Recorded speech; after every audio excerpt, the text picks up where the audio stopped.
basically the email, it's got this presentation in and a link to the repository, which is going to have some useful things in. We're slightly later than we planned, so are we okay to finish at 5:30 this evening? Yeah? Cool. All right, Timo, are we restarted? Thank you very much.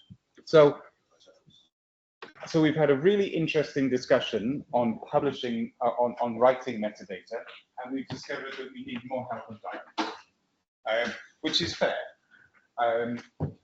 In the workshop, the second workshop that we'll have in Croatia, we hope to be able to have that guidance ready to go, so that if you come along and listen to that one, we'll be able to go through that stuff again, and we'll have all of the answers. But then you'll have new questions, and we'll need to do that again, if you see what I mean. So what I'm going to do here is show you how those metadata records make their way into the Wiz2 system. So if we start, you will have seen a slide like this before. It just shows the different components that there are in MeteoGate and Rodeo. So in particular, I am interested here. Now, I'm interested in giving you the right presentation. Bear with. I have two. Come on. Oh.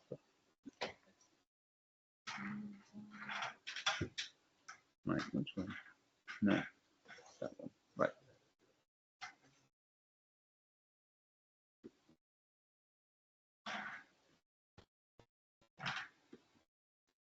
Still 19 people.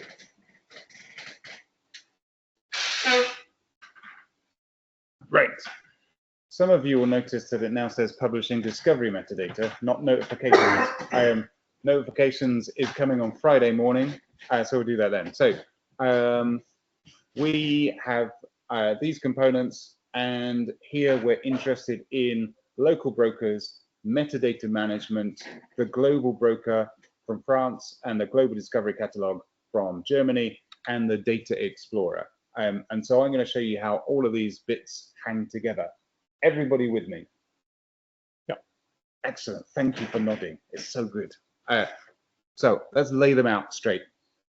WMO Information System version 2 is defined in technical regulation, tech regs.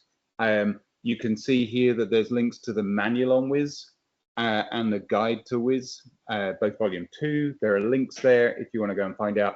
There's also a cookbook, which we're gradually adding useful information to as it goes. That's draft at the moment. But those are resources there for you should you have sleepless nights or questions about how this works. So you've learned, this is my hope, you've learned how to create your discovery metadata records in Vegar's session. Thank you, by the way, thank you, Vegar and Stuart, for your session.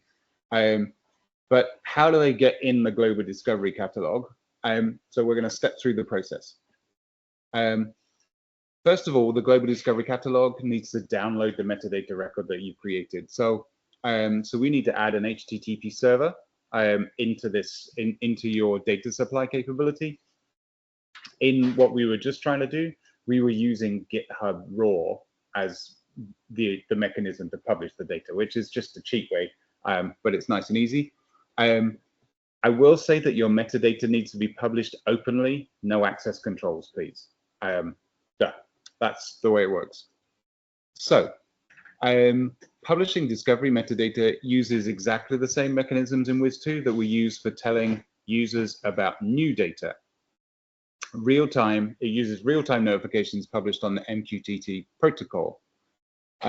So we have Wiz notifications or Wiz notification messages, WNM. They must follow the specification.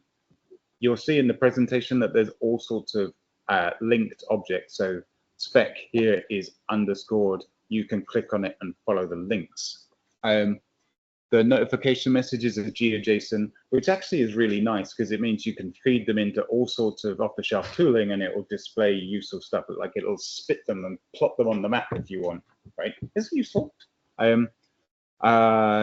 So number one, from your metadata management thing, you create this Wiz notification message and publish it to a local broker. Now, because you're publishing your metadata, please remember to put some access control and credentials in how you publish to your local broker. Otherwise, you might end up with any old random publishing metadata on your behalf. We don't want that. So please secure that publication step. The second step is that the global broker subscribes to your local broker. And you might say, why don't I just publish to the global broker? That's a good question, even if I did ask myself. So the reason we do it this way around is because this puts the control into the global broker. It decides who to subscribe to. It doesn't have to figure out if a random connection from a random person is actually allowed to publish metadata or not. It has a list of local brokers that it subscribes to, period. Also, you got to remember that there are 4 global brokers, 5, is it 5? 5, 4. Anyway, so a global broker in WMO is one of distributed set, so that if they fall over, we still have a resilient system. So they will all subscribe to your local broker. The number 3, the notification messages that you publish to your local broker are then pushed to the global broker.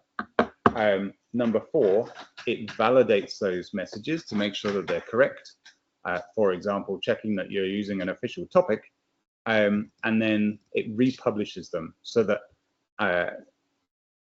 they're available from a high availability system for people to download. So that's kind of the way that data gets from your notifications get from here to here. So Wiz2 has hundreds of data and metadata publishers, or it will when it's done.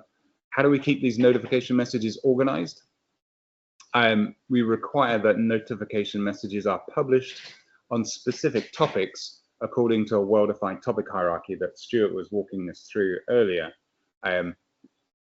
So the topic for metadata is always origin A Wiz2 center ID metadata, always. Center ID is allocated to each Wiz2 publisher. Center ID must follow the specification. The official center ID list is on the WMO codes registry, and from September, global brokers will discard messages that don't have a valid center ID. So there's no shortcuts. All right. You also, as we saw, the center ID is actually used in the metadata identifier as well. So where are we? So how do you get a center ID? You need to register. No, please go ahead. So once we have this center ID, which we don't have yet for the MetaAlarm system, yep, then the global broker will subscribe to us. Yes. Okay. That's the way it works. Okay. Ideally, we just publish the metadata under this topic, and we are fine. Yes. Okay. And then it just what we would say is we would encourage at least 2 global brokers to subscribe to you. So if one of them went down, your messages still get out to the rest of the system. Each global broker also subscribes to its peer global brokers. So even if you don't, let's imagine the one in China doesn't subscribe directly to you, it would subscribe to the French one and get messages off the back of the French broker. So everybody, all the messages are in all the places. It's complicated, but necessarily so when you're building a resilient global system where things break. Does that answer your question? Perfect. So to do what you asked, which is how do I get a center ID, you need to register your data supply capability as a Wiz2 node. And the instructions on how to do that are in the guide to Wiz. Where's my cursor gone? Here. So you can see the guide to Wiz with a link. The too long didn't read version of this is you're ready to run your node and your permanent representative to WMO has given approval. So your permanent representative is generally your Director General of your Met service. So that's raw. For me, it's Penny Endersby, etc. Generally speaking, they don't make the decision themselves, but they have some process in place that somebody else makes. Somebody else does it, right? But you just need, your PR has to have approved that you're ready to do it. And that's the governance that WMO puts in to make sure that quality data gets published. Step 2 is you choose your center ID. And we've had some discussions, Stuart, you were working through whether or not it should be EU, EUMETNET, blah, blah, blah, or it should be something else. So according to the spec, you choose the center ID that makes sense to you. Via your WIS national focal point, where's my cursor gone again? There it is, here. You propose your center ID to the WMA Secretariat, who will then validate it and check that it's okay. Hands up who knows who their WIS national focal point is. I am very impressed, Mikko. That's because I told you it was Mikko yesterday. So interesting. So this Excel, there's a link to an Excel sheet here, which is on the WMO SharePoint, which has the list of all WIS national focal points for every country. I encourage you to look it up, find out who that person is, and if they don't work for your organization anymore, please get your International Affairs Department to update the list. Or if they don't know. Or if they don't know. The web link here says what the terms of responsibilities are for the WIS national focal point. So if they don't know their one, please point them at the website. All right. Step 4, once your center ID is agreed, the national focal point then completes the WIS2 register with details of your WIS node, which typically includes things like the address of your local broker and the credentials required for the global service to subscribe. So that's how they get the details on how to subscribe. Your GISC, that's a Global Information System Center. That's one of the big hubs in the WIS system, and then assesses that your WIS2 node meets all of the requirements. And if that's all okay, you get connected. Simples, right? As they say. So you may be asking, who the hell is my GISC? And I'm glad you did, because I've spent a long time, or at least minutes, compiling a list. Hats off to Germany for being extremely proactive in signing up lots of countries in Europe. Well done, the French and the UK. We just did a few that are left over. So largely, if you're not sure, it's going to be Germany. So yours I actually Germany. know that it's Germany. Huh? I know that it's Yeah. We have been in contact with. Excellent. So Germany are actually really responsive and helping out. Kai is doing a great job in doing that. That's the correct name. Yeah. Yeah. It's the same name. Yeah. Okay. So all of this information is in the slide deck, which should be in your email inbox already, and we will publish this information on the SharePoint later. So anyway, so let's imagine you've got your center ID, it's all fine, and you're connected to the system. The global broker has subscribed to your messages have got this far. The global discovery catalog subscribes to the global broker, and these notification messages go wee, wee, wee, wee, wee, wee, all the way down to here. And then the global discovery catalog, it looks inside the record, this notification message, where it is here, which will have a URL in it, which points to your HTTP server and the resource that you wanted to publish, and then it downloads that record. Here it is, and it validates it. If it's valid, it gets added to the catalog, and that's how the data flows to the catalog. Sorry, that's how the metadata flows to the catalog. Worth saying that the Global Discovery Catalog also supports update and delete operations. I will show you those later. So how do you know if it worked or not? The Global Discovery Catalog publishes what we call WIS2 monitoring events. And this is a draft specification. We haven't quite finished exactly what this looks like, but these are messages, they're little JSON messages, and they're based on the cloud event spec. Again, that's linked if you want to see. And we use the topic monitor/a-WIS2/ blah, blah, blah. That's different. When you published your metadata, that was on origin a-WIS2 blah, blah, blah. All right, so these event messages get published on Monitor. And when you publish metadata, you'll see, first of all, a message, assuming it's going okay, you'll see an ETS report, which is basically a validation report. Did you do the right stuff? If you did the right stuff, then it will go on to assess the quality of your metadata according to some KPIs. And then the Global Discovery Catalog will also issue that report as well. And if you clicked on these links, they go to examples of the reports that are in this draft spec. So the Global Discovery Catalog has done its validation. It's put the stuff in here. It's published it's published on Monitor AWIS2, blah blah blah. And then the global broker actually subscribes to the Discovery Catalog, and then republishes those messages so that you can see what those reports are.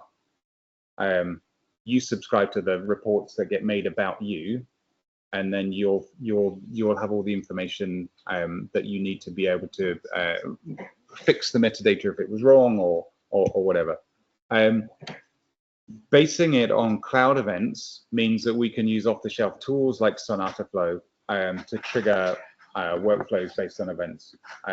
So we also use the same mechanism. Let's say if there was a problem with your system or whatever, that's how we'll give you an indication that your system is not working properly.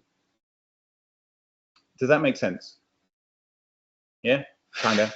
We'll see it in the tutorial.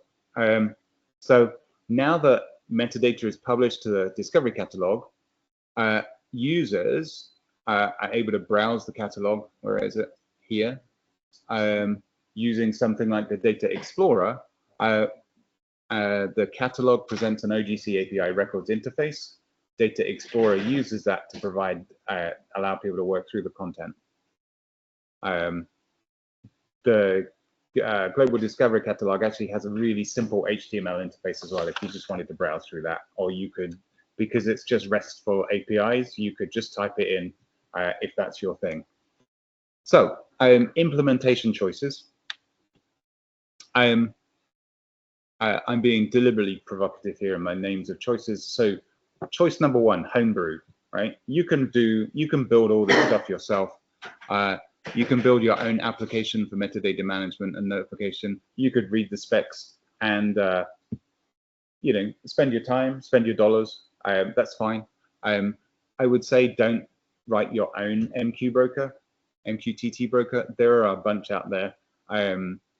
Mosquito, EMQX, they're open source. Like Vern.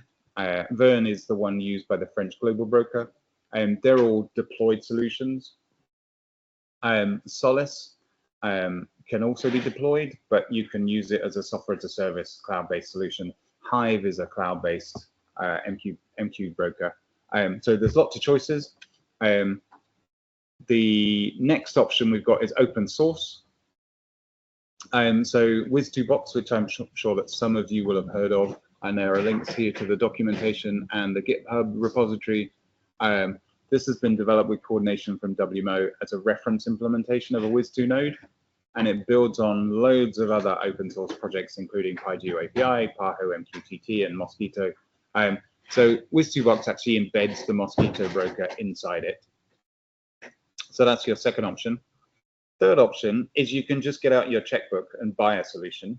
I reference IBL Moving Weather here. It's what the Met Office uses. I'm not saying that it's better or worse than any others, but I know this one, and so you've got choices, right? There's a turnkey solution from a commercial provider with all the support and services you need.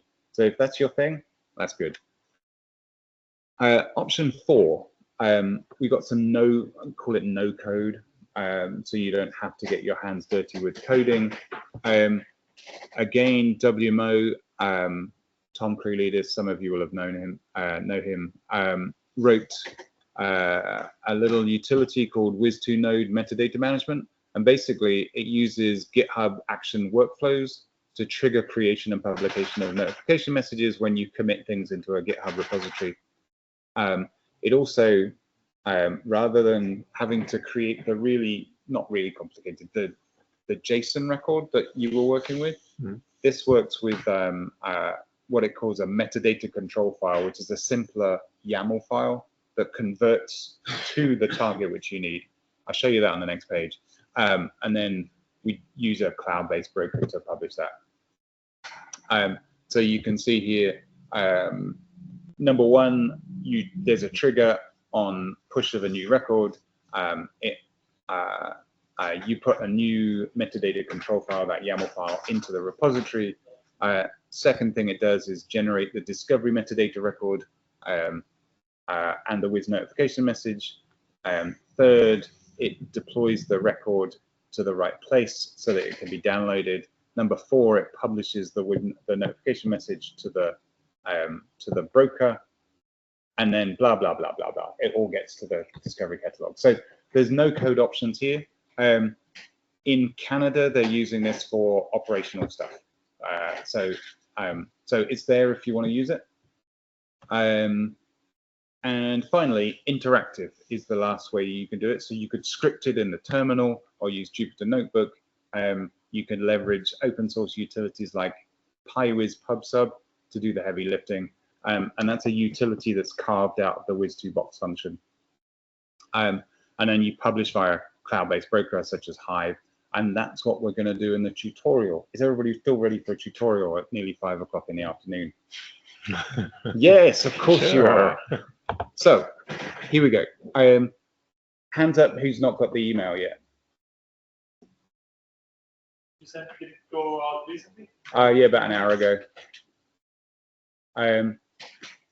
Could somebody who's got it send it to Bjorn and Stuart, please? This one? It should be a PDF. Yeah, there you go. Okay, it's not essential, but when you try this for yourself, it will make it much easier, right? Mikko, are you still subscribed to the MQTTX thing? Yes, I might send the email. I will need that tomorrow. What's the broker password? Huh? What's the broker password? What's the broker password? For the hang about. For which one? Local. The local one. It's in the presentation. It's MeteoGate, capital M, capital G, capital Oslo, 2025. Okay, so so you'll recognize the same flow of events that are going on here. I like this build, so I'm going to do it again. I spent a long time making this build with Nubis. So we're going to use a Hive MQ web client to look at what's happening with our local broker, which is Hive. We're going to use MQTTX, which is a web client, to look at the messages being published on the test instance of the global broker. We're going to look at the test instance of the discovery catalog, and we're going to use a test instance of the data explorer. You can tell by the name that this has been put together by our friend Mikko over there. We're going to be using PyWiz PubSub to generate the notification messages, and we're going to be using GitHub to publish our metadata records. Okay. So let me just run through this, and then you can have a go yourself. All right. So the tutorial instructions are here. So log into GitHub, create a new repository or an existing one, and move your metadata into it. We don't need to do that step because there's already some metadata which has been published in that repo that you shared already, right? I think so. Yeah. So we're going to stay in GitHub. We're going to use GitHub code spaces. Has anybody used code spaces before? No? So if you have your own development environment where you can run Python stuff, then crack on and use that. GitHub code spaces is a secure cloud-based environment that you'll spin up a little container, do your development in that. they're free to use for small tasks, which is nice. So up in the top corner, which is up here, you click on the icon and then select code spaces. Then we're going to use a blank code space template. And GitHub will do its thing, and it will spin up a new clean environment with a random name. The one I built last week was called Scaling Orbit, blah, blah, blah, blah, blah. And the environment itself is based on Visual Studio, so it should be familiar to some folks. To make it easy, I've put some resources in the repository that I made. So if you clone the repository, that will give you the resources so you don't have to type everything from scratch. And then we're going to use Conda to install PyWiz PubSub. All of this is in the instructions which you have by PDF. So you can use that and follow that along. So we do conda init to initialize conda, and then because that's the way it works, you have to exit, and then it will take effect. We start a new terminal. Then we're going to create a Python 3.10 environment, and we say conda create -n. You can choose your own name here, but I've been boring and called it Python 3.10. You select yes to confirm, and then you activate the environment with conda activate Python 3.10 or whatever name you chose, and then you can install PyWiz PubSub using pip3. And when you do that, you'll see that you can check that it works by doing PyWiz PubSub -- version, and then you should see it's version 0.9. The next bit is getting people to be able to download data. So if you jump into the directory for the repository and then make a download directory, then you can subscribe to the Meteo France live global broker using this command. A whole bunch of information which scrolls up through. And then use Control-C to quit. And then when you look in downloads, you'll discover that there's a bunch of data. And that's how easy it is to get data off Wiz2. Before we go into publishing our metadata, what you might want to do is use a MQTTX client to see what's being published onto the global broker. I've asked Mikko to set this up already, so if you can't, at least we can see the messages coming through on his screen. But basically, MQTTX is a web client. You add a new connection. Here's the details that you need to fill in the thing. Sometimes, and this happens with my work laptop, but not my other stuff, it just keeps on going in a loop saying reconnecting, reconnecting, reconnecting. What that tells me is the Met Office locks down its network too much, or it's very secure. So if that is the case, try using a different device or phone a friend. Then we add a couple of subscriptions. Remember I said that our metadata gets published on Origin and the monitor messages get published on Monitor. So you need to set up 2 subscriptions to see what's happening. And ideally, when you do that, use different colors. And then you can select JSON to pretty print the messages. It makes it easier to read. So on with publishing your discovery metadata.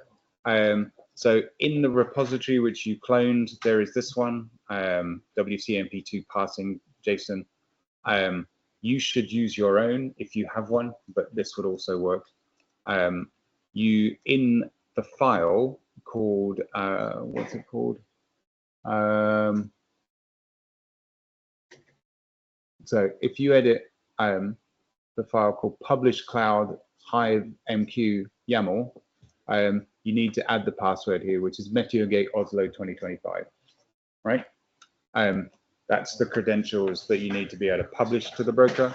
And then you run this command at the bottom, which is the publish. In When I did this, set up the tutorial, I could see the message published to my local broker using the Hive client. And this is the MQTTX one. You can see the messages come through. This purple one is on origin. You can see the shape of the messages. The global discovery catalog then chews up the message, validates it, and produces the monitor messages. So here's the first one. You can see that, fortunately, I'm using an example which passed all the tests, right? And then, oops, and then here's the KPI assessment. You can see that this one's a report type of KPI, and it did 3 things. It scored 3, blah, blah, blah.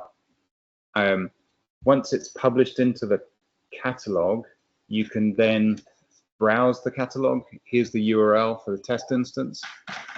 And then there's an items list, and you can see your sample metadata.